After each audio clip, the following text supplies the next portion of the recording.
Hi friend, आज के আমি বানাচ্ছি পোলাও। প্রথমে আমি ভিডিওটা করতে পারিনি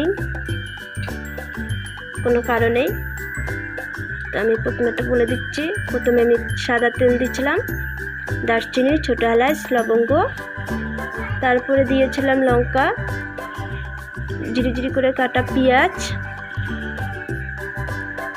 ওটাকে একটু ভাজে নিয়ে আমি 1.5 কাপ চাল দিচ্ছি, গোবিন্দভোগ চাল 1.5 কাপ।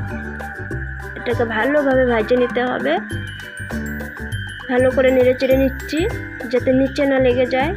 নিচে লাগলে পোলাওটা ভালো হবে না, আবার বেশি ভাজা হলে চালটা শক্ত হয়ে যাবে। এই জন্য মিডিয়াম মতো ভেজে নিয়ে আমি এখন দিলাম গ্রেট করা আদা, দিয়ে ভালো করে নেড়ে চেড়ে নিতে হবে যাতে আদার গন্ধটা আমাদের পোলাওয়ে না থেকে যায়, কাঁচা গন্ধ। এই জন্য ভালো করে একটু নেড়ে চেড়ে নিয়ে একে একে আমি সব মশলা দিব। আমরা প্রথমে দিব জিরা, পরিমাণ মতো জিরা গুঁড়া, তারপরে দেব সামান্য হলুদ গুঁড়ো, এরপরে দেব আমি স্বাদ মতো লবণ, দিয়ে ভালো করে মিক্স করে নেব।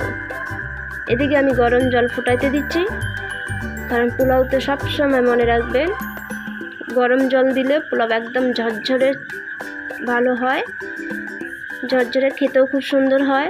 ঠান্ডা জল দিলে আমাদের চালটা ঠান্ডা পড়ে যায়, এটা সিদ্ধ ঠান্ডা জলটা ফুটতে ফুটতে আমাদের চালটা গলে যাবে। এই জন্য সবসময় পোলাওতে ফুটানো জল দেবে। আমার মশলাগুলো দেওয়ার পরে আমি নেড়ে চেড়েই যাচ্ছি যাতে নিচে না লেগে যায়। এইভাবে মিক্স করতেই হবে। মিক্স করে এখন আমি দেব ফুটানো জল। হয়ে গেছে আমার ভাজা, এর থেকে বেশি ভাজলে চালটা আমার শক্ত হয়ে যাবে। এখন আমি দেব ফুটানো জল। যেহেতু আমি এখানে 1.5 কাপ চাল নিচ্ছি, সেই হিসাবে আমি 3 কাপ জল দিব। জলটা ফুটানো জল, ফুটানো জল ছাড়া ঠান্ডা জল পোলাও বানানোর সময় কখনোই দিবেন না, পোলাওটা ঝরঝরে সুস্বাদু হবে না। আমি এখানে 3 কাপ জল দিয়ে নিলাম। দেওয়ার পর ভালো করে মিক্স করে এদিক ওদিক মিক্স করে নিয়ে এবার ঢাকা দিয়ে দেব।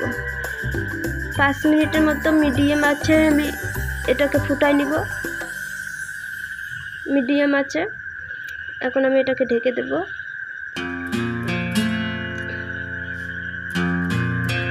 দেখুন কত সুন্দর হচ্ছে, সাথে সাথেই কালারটা কত সুন্দর আসছে। এবার ধরুন 5 মিনিট পরে জলটা একদম শুকিয়ে গেছে। 2 থেকে 3 মিনিট আমরা ঢাকনা দিয়ে রেখে দেব। আমি লো আঁচে আমি ঢেকে দেব। 2 থেকে 3 মিনিট রেখে দেব। 2 থেকে 3 মিনিট রেখে দেওয়ার পর এটাকে আমি খুলে আপনাদেরকে দেখাচ্ছি। আমি উপর থেকে দিলাম কিশমিশ বাদাম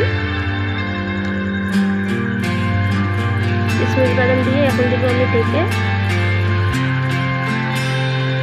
ঢেকে দেওয়ার পরে এখন আমার হয়ে গেছে পোলাওটা। আপনারা দেখেন কত সুন্দর হয়েছে পোলাওটা, লাইট কালার, দেখতেও খুব সুন্দর লাগছে, খেতেও খুব সুন্দর হয়েছে।